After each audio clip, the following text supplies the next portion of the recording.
Hello, everyone. Welcome to my episode of exploring how to change premises in the same joke, which is inspired by my husband, who has been doing the same joke to me every day for 6 years. But I never felt that he did the same joke. But according to him, he did the same joke over the 6 years to me because I always laugh at that. But he changes premises. So here is the first prompt for ChatGPT. How I found myself really ugly with this light. Turn it off. Right now it looks more natural. Let's keep it like this for me. Or I move it to this direction. So, how to perform the same joke but change premises. I'm an outsider of this topic. Please explain in detail.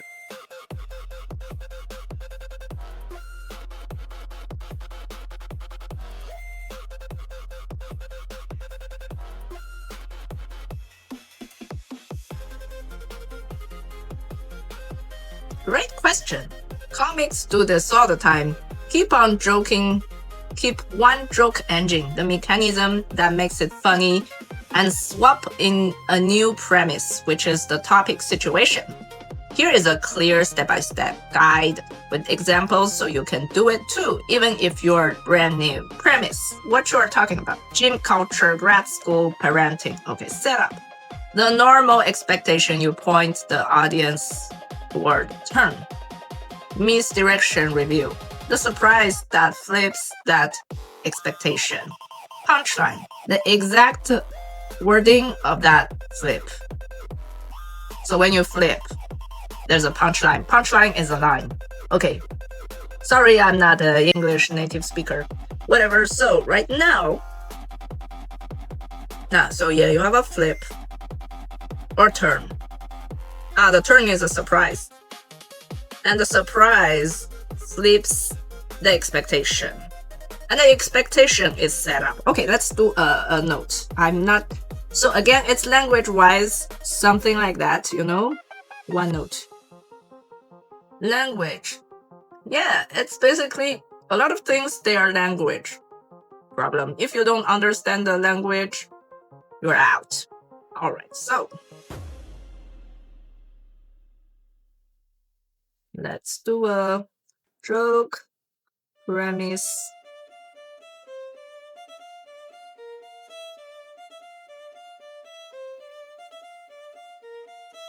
Actually, my husband, according his wording, is he's always using the same punch, but he changes the premises. So what you're talking about, gym culture, like the scene, I would say. That's a premise. So basically you set a scene. And the setup is actually the normal expectation. You don't need to say you point the audience toward and then the turn is misdirection or review. Okay, it's called a review as well. It's a surprise that flips that expectation. I like to use the expectation. And then, so flip, I would put it here. The verb. That's it. Flip expectation. Okay, so punchline is the exact wording of the flip. Okay. I won't say after flip, I would say to flip the expectation or for flipping the expectation. Wait, here, let me check which one is, because which one is more appropriate. Let's use this. Oh, no, maybe I cannot. Oh, yes. So, which one is more correct to say? The The punchline is the exact wording to flip the expectation, or the punchline is the exact wording for flipping the expectation. All right.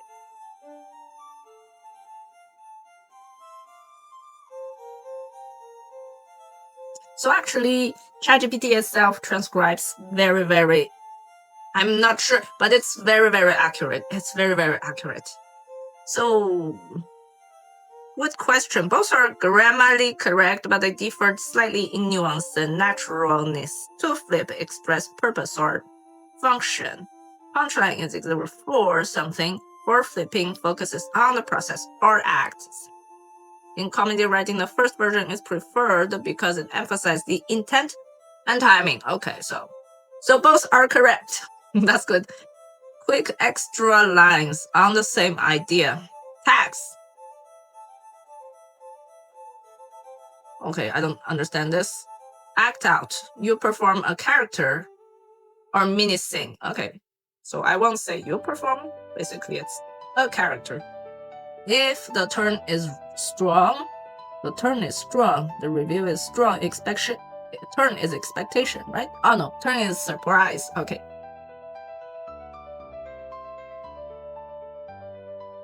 If the surprise is strong, you can swap premises and keep the same turn. What does it mean? If the turn is strong, so basically, if the surprise is strong, you can swap things and keep the same surprise. Okay.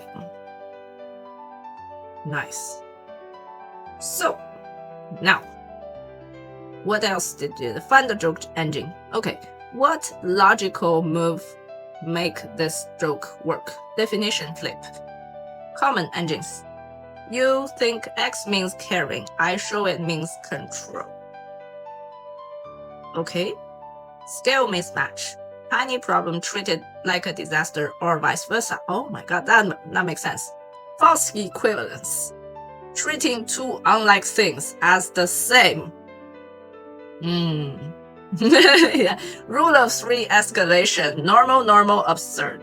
Yeah, that's a normal one. Hyper literal. Taking a phrase too literally. Yeah. Status flip. Low status character, high status acting, high status, or the opposite. Okay. That on the joke ending, I'm not so sure what it's, but I have no judgment here. So I just copy as it is and ask questions later. Build reusable template. Oh my gosh. Okay, there's template. Premise. Something feels normal because something, right? Setup. You all do something like something. Okay, turn. But if you think about it, it's actually something. That's like something. Okay. Okay. I'm gonna, you know what? This is V1, yeah. V2 is totally different. I'm gonna make a V2. Joke premises V2. So then I can just copy it like it is. And then, because that is too much. Okay, so the rest is good. So, look, it's so long what it generated. It's gonna take me a day to read. Alright, so.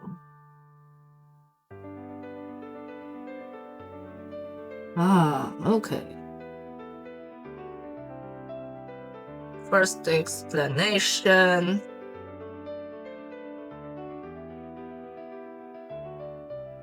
Anatomy in 1 minute. So that's called, I probably made a typo here. What's that? I don't know. Okay. So, one engine, many premises. Watch the swap. Coffee lines. People wait 18 minutes for coffee like it's normal. That's surgery time patience for being water. If a doctor said 18 minutes, I'd be for a latte. I don't laugh at this one. Okay, so I will need to be able to Let's see. Outline draft and let the model gaslight me politely. My thesis plan is clear. Read, write, and emotionally disintegrate on schedule. What's that? Bedtime routine is simple. Bath, story, and a 43-step hostage negotiation.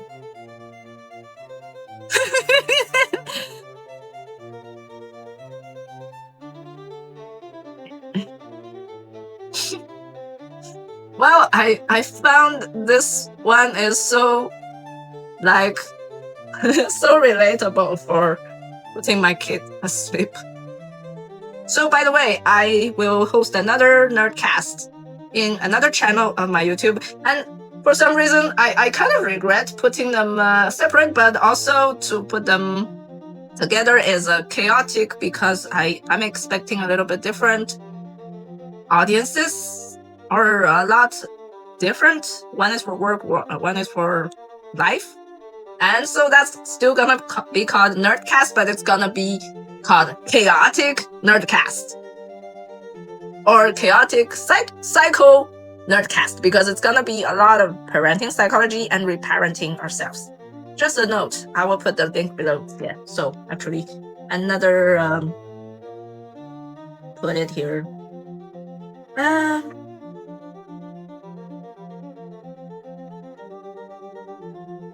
Put my other Nerdcast. So there's two Nerdcasts. One is more science, one is more for work, one is more for parenting and life. Okay, pick one engine. Write 3 premises, daily life, for each draft setup, turn punch. It's so overwhelming. It's so overwhelming. Okay, it's too overwhelming. A feeling should you can use. Premise, shared. To be honest, but here I can show you how to use ChatGPT to accelerate. Okay, so I'll let it brainstorm, because what I want to be able to do. Rule of 3, engine, status, flip, toddler versus adult. I negotiate 2-year-old like he's a billionaire client. Swap to, I beg a chatbot like it's my landlord. I don't understand this either. So, scale mismatch, F-test, stats meme, your world, my world. We treat assumptions like a casual checkbox. That's the pre-flight inspection for your scientific airplane. Sorry, I didn't understand. I'm not a good, I'm not born in this culture. Sometimes I'm just, So let's try the rule of 3 first. I know this one is easy, so,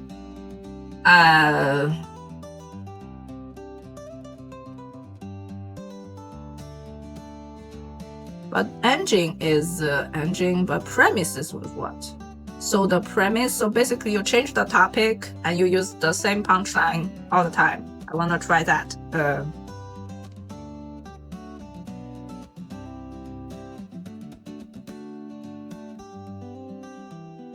Okay, simplify. Simplify. So, if I just want to change premises for a punchline, now I want to brainstorm some stuff for the active inference topic on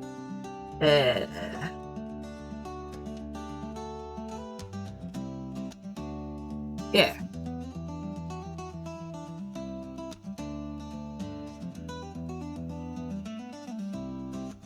Give me some topics first.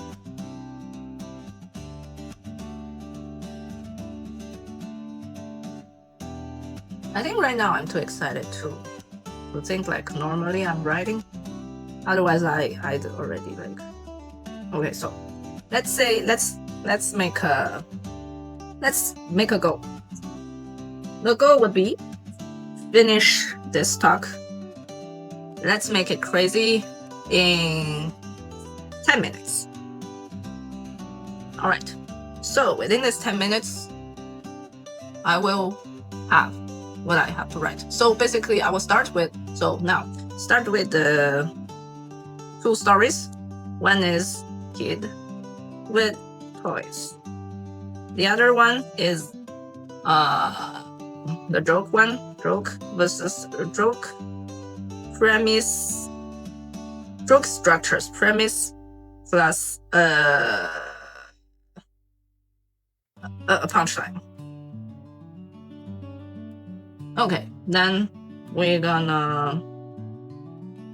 Okay, so which punchlines can there be if we are talking about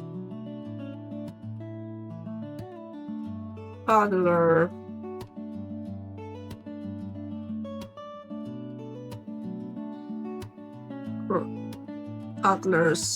toys behaviors? Toddlers behaviors, it's a bit too much. Just put on toys or music. Excellent. So scientific active inference-ish punchlines, he's just minimizing his free energy by maximizing mine. Her prior prayers are strong and all of them are wrong. Prediction error, that's our whole bedtime routine. Music-based punchlines. It's not just a song, it's predictive coding with drums. Everyday parent relatable punchlines. He's not ignoring me, he's running a new policy. She's not messy, she's exploring affordances. He learns by breaking Bayesian laws. It's funny. Okay, academic, nerdy, funny, whatever. So, it's not chaos, it's generative modeling in action. I like this. He doesn't play with toys, he updates world models. She's exploring the policy space of destruction. Okay, I think these are really good potential punchlines. I would just put. Okay, so let's organize it a bit. Bottom. Yeah. So, and potential punchlines. And I will copy all of them first. And now I'm gonna focus on these punchlines because sometimes they sound fun, but I'm not sure if I understood the joke actually. So here you go. I'm just gonna focus on this. And now, and maybe I open a new tab explaining this. So, can you explain why these are funny? And I want to pick one that I love. And I'm gonna pick one that I love, and I'm gonna pick one that I don't like, and see the results. Because usually people laugh at what I don't laugh at, so in order to consider the audiences, I need to pick one that they like, that I don't like. He's just minimizing his. Why it's funny in active inference. Minimizing free energy means reducing uncertainty. Here, the toddler minimizes their own stress by increasing the parents' inversion irony. Okay. Why it's funny in Bayesian terms. Her priors are strong and all of them are wrong. Priors are pre-existing beliefs. I don't know. I think this is Bayesian. Is it? A toddler's beliefs I can fly off the couch are confidently held but inaccurate. I don't like this one, but maybe this is okay. So let's pick ones that I like and ones I don't like. Okay, so ones I like, let's sort. Ones that I don't like. Okay, so priors are strong because number one, I'm not even though I talked about Bayesian something, but And now I open a new tab because I'm not sure. Is Bayesian? Because I'm not sure if everybody understands this. Is Bayesian terms? Let's do this.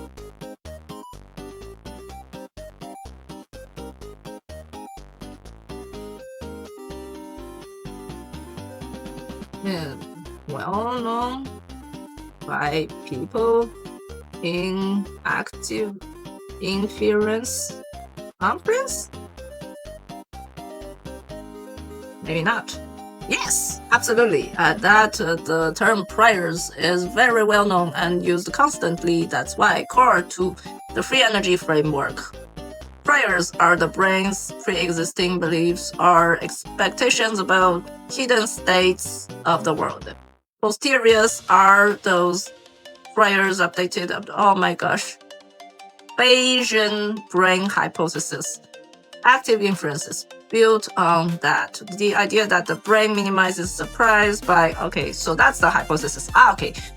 By updating beliefs around the world. So that's why our priors are strong and all of them are wrong. This is, I find, rhyming. Contrast between statistical terminology and childlike stubbornness. I don't know. I don't like this one. Prediction error. That's our whole bedtime routine. Why it's funny? Prediction error, the gap between expectation and outcome. Yeah, I like this one.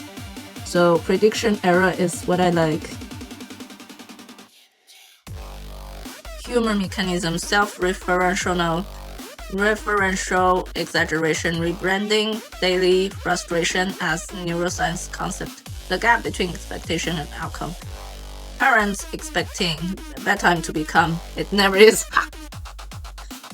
Oh, okay, he doesn't play with toys, he updates world models. Toddlers learn by playing, essentially updating their internal model of the world. Over-intellectualization of something innocent, absurdly scientific framing of normal behavior. Honestly, I prefer to. Let's do this.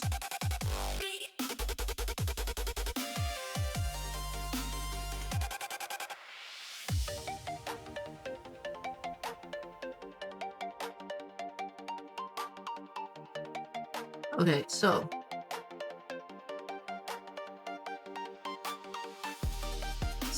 what's funny is, I like this, so I'm gonna move this into.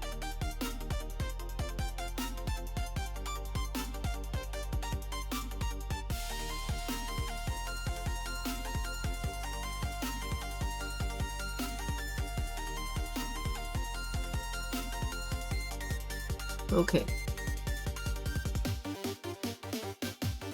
Her priors are strong and all of them are wrong. This is something I don't like, but whatever. So, and the ones I like now. Here you go. Focus on these punchlines. Prediction error, that's our whole bedtime routine. Why it's funny? Prediction error, the gap between expectation and outcome. Yeah, I like prediction error. Okay, so ones I like.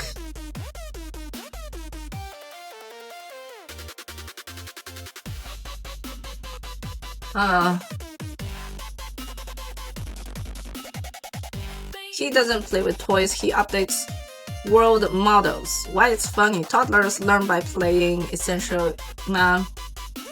Okay, yeah, maybe. That's not what I like, but maybe some people like it. Okay, so it's not chaos, it's generative model in action. I like this one.